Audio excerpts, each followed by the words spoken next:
Hello বন্ধুরা, সবাই কেমন আছো? আশা করি ভালো আছো। আমিও খুব ভালো আছি। শীতকালের সকাল মানেই একটু ঠান্ডা ঠান্ডা ওয়েদার। এখন হালকা হালকা শীত পড়া শুরু করে দিয়েছে, তাই বাড়ির ভেতরে প্রচণ্ড পরিমাণে গরম লাগে আর বাইরে বেরোলে হালকা হালকা শীত লাগে। শীতের সকাল মানে হালকা হালকা কুয়াশা এবং ঝলমলে রৌদ্র আর পাখির ডাক। আমাকে কিন্তু অনেকেই জিজ্ঞেস করেছো যে আমি কেন আর ভিডিও ছাড়ছি না। আসল কথা, ছেলের আর আমার দুজনেরই শরীরটা খুবই অসুস্থ ছিল, তাই আমি কোনোরকমভাবে ভিডিও ছাড়তে পারিনি। আজকে একটু সকাল সকালই ঘুম থেকে উঠেছি, কেননা ছেলের পরীক্ষা শুরু হয়ে গিয়েছে। সকাল সকাল ছেলেকে ঘুম থেকে তোলা যে কতটা টাফ শুধু একটা মাই বুঝে।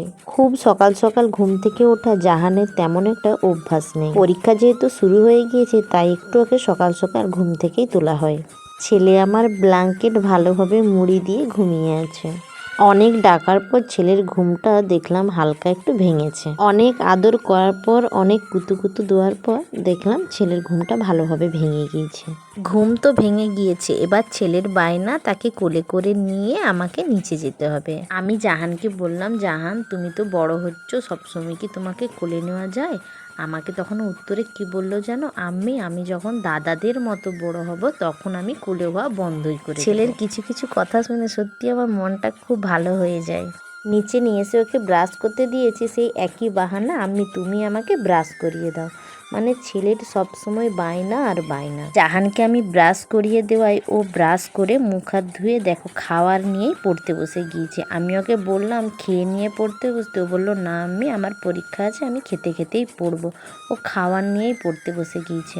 একবার পড়ার জন্য সত্যি কথা বলতে আমি খুবই বকাবকি করি, কিন্তু পরীক্ষার সামনে তাই ছেলেকে বলতেও হয়নি, নিজের থেকেই কিন্তু পড়তে বসে গিয়েছে। জাহান যেহেতু পড়তে বসছে, তাই ভাবলাম আমি গিয়ে রান্নাটা সেরে নিই।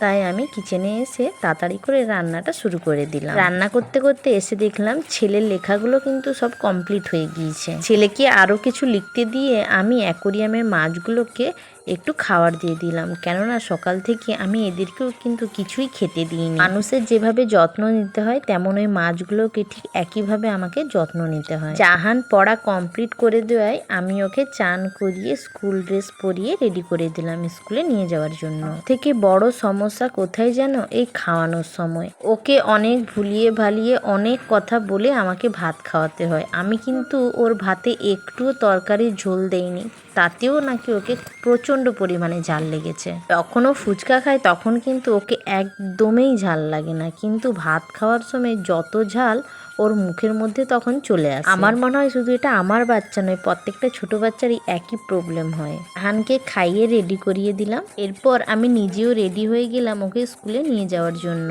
জাহানকে স্কুলে পৌঁছে দিয়ে আসতে না আসতেই বাড়িতে দেখলাম একটা পার্সেল দিয়ে গিয়েছে। প্রথমে একটু কনফিউজ ছিলাম যে এর ভেতরে কি রয়েছে, কেন একসঙ্গে আমি 5-6টা জিনিস অর্ডার করেছিলাম। কিন্তু আমি যখন খুলে দেখলাম জাহানের ড্রয়িং বই এসেছে। ড্রয়িং বইগুলো কিন্তু খুব সুন্দর এসেছে। জাহান ড্রয়িং আঁকতে এত ভালোবাসে বলে আমি ওর জন্য এই ড্রয়িং বইটা অর্ডার করেছিলাম। একসঙ্গে ড্রয়িং বই 6টা ছিল, যেমন পাখি, ফুল, ফল, শাকসবজি, যানবাহন, এইগুলো আমার খুব ভালো লেগেছিল ড্রয়িং বইগুলো। সত্যি তোমাদের যদি ভালো লাগে তোমরাও কিন্তু অনলাইন থেকে এরকম বইগুলো কিন্তু পারচেস করতে পারো। জাহান এই ড্রয়িং বইগুলো দেখে কিন্তু প্রচণ্ড পরিমাণে খুশি হবে। বাড়ির টুকিটাকি কাজ সেরে আমি টাকাটা ব্যাংকে জমা দিয়ে জাহানকে স্কুলের জন্য আনতে যাচ্ছি, কেননা জাহানের 12টায় ছুটি হয়ে যাবে। জাহানকে স্কুল থেকে নিয়ে এবার চললাম বাড়ির দিকে। স্কুল থেকে না বেরোতেই জাহান তার বন্ধুকে দেখে দৌড়ে চলে যাচ্ছে বন্ধুর সঙ্গে আর একটু কথা বলতে, কেননা কালকে তো ওদের স্কুল ছুটি রয়েছে। তাই একটু যদি হাতটা ছেড়েছি অমনি এদিক আর ওদিক দৌড়ে দৌড়ে চলে যাবে। জাহানকে জিজ্ঞেস করলাম, কোচি তোমার পরীক্ষা কেমন হয়েছে? ও বলল ভালো। তারপর জাহানকে নিয়ে আমি ব্যাংকের বইটা নিয়ে বাড়ির দিকে এগোতে থাকলাম। বাড়িতে এসে জাহানকে ড্রেসটা চেঞ্জ করিয়ে একটু পরে ওকে আমি ডাকলাম ওই ড্রয়িং বইগুলো দেখানোর জন্য। ও তো খুব খুশিতেই আমার কাছে এসেছে যে এর মধ্যে কি রয়েছে। ছেলে আমার ঝটপট করে খুলে দেখছে যে এর মধ্যে কি রয়েছে। ছেলে দেখলো যে এর মধ্যে ড্রয়িং বই রয়েছে। সত্যি ছেলে আমার কতই না খুশি হয়েছে। সত্যি বলতে ও ড্রয়িং আঁকতে খুবই পছন্দ করে।